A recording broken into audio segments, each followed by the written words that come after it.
a falta de pan.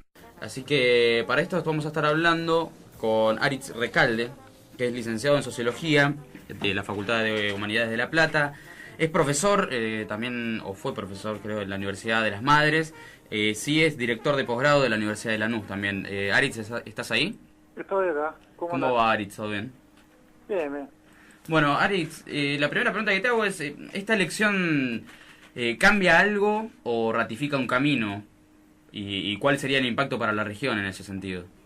Bueno, yo creo que ratifica un proceso que se inicia hacia fines de la década del 90, que tiene que ver con un cuestionamiento muy fuerte de las políticas neoliberales en el continente. Entonces, vamos a decir que se inicia un proceso en Venezuela que después se va rebotando en distintos países de América Latina. Ahora, es innegable que la elección de Venezuela era trascendente por el hecho que ratificaba un proceso, pero también viabilizaba la posibilidad de continuarlo en América Latina, porque Venezuela, podemos decir, es una pieza clave en una forma de concebir la integración de América Latina, podemos decir que es la llave para la integración de Nicaragua, Cuba, Ecuador y Bolivia en los países del bloque del ALBA, más otros países más chicos.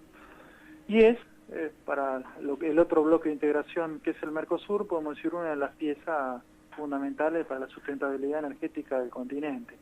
Entonces, tanto para la estabilidad de esos países más chicos del bloque del ALBA, como para la sustentabilidad del patrón del modelo de desarrollo del sur de Latinoamérica, me parece que la elección de Venezuela es la fundamental. ¿Por qué crees que el pueblo venezolano, o por lo menos la mayoría, el 54%, ratifica a Chávez como su líder después de 20 años? Bueno, hay un tema fundamental que son las cifras sociales. Digo, y en esto, los que conocimos la Argentina y procesos similares como fue el peronismo, muchos intelectuales se sorprendían frente al 17 de octubre, y creo que hoy, si uno analiza las cifras sociales, va a encontrar lo mismo, la ratificación de un pueblo a un programa que viene revirtiendo las desigualdades de Venezuela. Uno agarra Venezuela y la pobreza eran las cifras cercanas al 50% y están cercanas al 20%. La indigencia en Venezuela, o sea, lo que es la pobreza extrema, estaba cerca de 30 puntos, y hoy está cercana al 11, 12 puntos. Entonces uno puede decir que falta mucho, pero las cifras sociales son evidentes.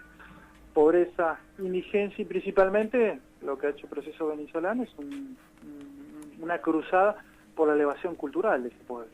Ha prácticamente erradicado el analfabetismo y después ha iniciado otros procesos de, podemos decir, democratización de la salud con lo que se llamaron las misiones, que son intervenciones del Estado en sectores sociales que no conocían el sistema de salud público. Entonces me parece que buena parte de los venezolanos acompañan ese proceso, que es de democratización y mejoramiento de las condiciones de vida de la mayoría. Y esto teniendo en cuenta ya quizás desde el punto de vista comunicacional, ¿por qué crees que esta elección tomó tanta importancia? Sobre todo sabiendo que hace unos años ni siquiera sabíamos quién era el presidente de Venezuela, pero sí sabíamos quién era el presidente de Estados Unidos. Bueno, hay un tema que uno tiene que entender. El mundo se mueve en base a un recurso, que es el petróleo. Es decir, vamos hacia un ciclo de agotamiento de un recurso, el cual interpela gran parte de las acciones productivas y de la vida diaria de la humanidad. Y hoy el mundo va a la guerra por el petróleo. Y Venezuela, junto a Arabia Saudita, es uno de los principales reservorios de petróleo mundial. Entonces creo que Chávez administra un recurso, podemos decir, insisto, que es fundamental para la sustentabilidad del conjunto del sistema capitalista. Entonces, sobre la administración de ese principio, si Chávez hace una política antiimperialista, lo cual le da cierta notoriedad en los movimientos antineoliberales, pero creo que también le da mucha importancia al imperialismo norteamericano, primer consumidor del petróleo venezolano. Entonces, tanto por izquierda como por el recurso que administra Venezuela, la suerte de ese país es un poco la suerte de Sudamérica y la suerte, te diría, incluso del mundo, porque, insisto, tiene un recurso cuyo principal importador es Estados Unidos, una economía que consume gran parte de la energía mundial. Por eso Venezuela tiene eso, ¿no? Entonces, tanto para la izquierda, que lo recupera como un símbolo del antiimperialismo, como por la derecha, que se preocupa por robarle el petróleo, me parece que ponen en la agenda la importancia de ese país. ¿Por qué crees que pega tanto todavía en muchísima gente el discurso de la dictadura chavista, cuando todos sabemos que es un gobierno que se sometió a 15 elecciones, incluyendo un referéndum revocativo. Claro, la ganó todas menos la constituyente, la reforma. En realidad ellos tienen una constitución del 99 y la reformaron. Salvo esa gana todas. Bueno, yo creo que es el mecanismo típico del liberalismo. Es decir, vienen reproduciendo esa arquitectura. En su momento fue civilización barbarie, en su momento fue comunismo y democracia, y hoy repite ese mismo esquema, es terrorismo islámico, democracia occidental, y hoy sigue repitiendo esas dicotomías, ¿no? Que son construcciones falsas construidas por el imperialismo, que arguyen supuestas libertades sobre principios totalmente autoritarios, ¿no? Porque cuando uno le dice a una democracia que es una dictadura, lo que está justificando es la dictadura. Porque, insisto, si uno no reconoce las reglas de la voluntad popular expresada por las urnas, lo que está habilitando son procesos de desestabilización e intervención de la fuerza de esos países. Ahora, insisto, no es original del imperio norteamericano y las derechas de América Latina de repetir ese esquema, ¿no? Dicotómico. Hay buenos, hay malos, ellos son los buenos, y los que no repiten ese mismo modus operandi son los malos o los autoritarios. Pero, insisto, uno lo lleva al caso nacional y ocurre lo mismo. Hoy uno ve en los principales órganos de prensa de la derecha argentina y paradójicamente interpelan al gobierno nacional como autoritario, tendiente a cercenar la libertad de expresión.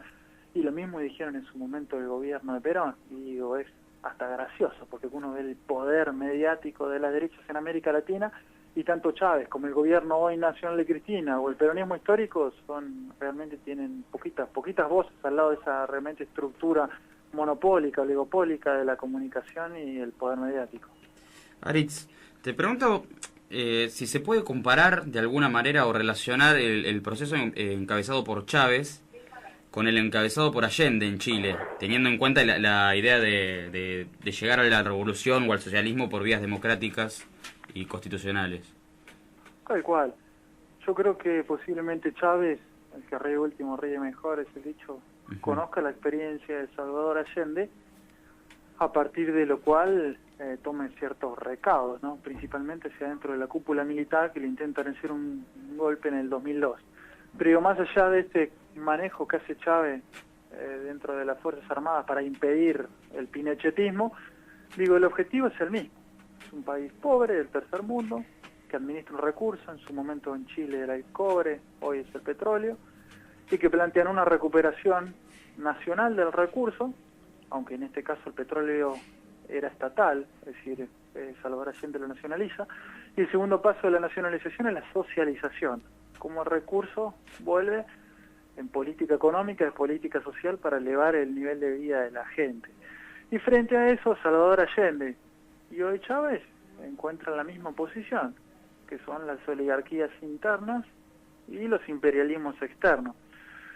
Posiblemente hoy el contexto geopolítico sea más simple el de Chávez, más simple o menos complejo que el de Salvador Allende. Quizá tenga más apoyo en el contexto en el que se encuentra América Latina. Tal cual, y principalmente me parece que una de las claves fundamentales de la suerte política de América Latina es Brasil. Hoy por primera vez en 200 años de vida independiente, Brasil es el puntal de los nacionalismos de izquierda, cuando en su momento había sido una especie de subimperialismo, porque había sido el aliado de Estados Unidos en América del Sur.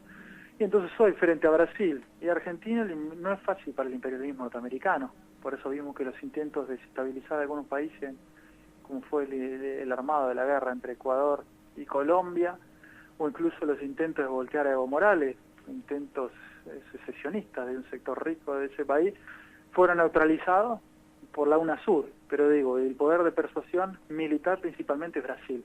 Y hoy le va a ser muy difícil a Estados Unidos declararle una guerra a Venezuela, hipótesis totalmente creíble, viendo cómo actúan, ¿no?, en Medio Oriente, y principalmente creo que la llave es Brasil. Justamente, Alex, siguiendo con este tema, ¿vos qué pensás que hubiera significado una derrota de Chávez para Venezuela y también para América Latina? Creo que para América Latina hubiera sido claramente negativa. En términos de integración geopolítica, insisto, sería muy complejo sostener el bloque del ALBA. Países como Nicaragua, como Cuba, como Bolivia y Ecuador estarían inmersos en un proceso de desestabilización. Yo creo que por un lado eso.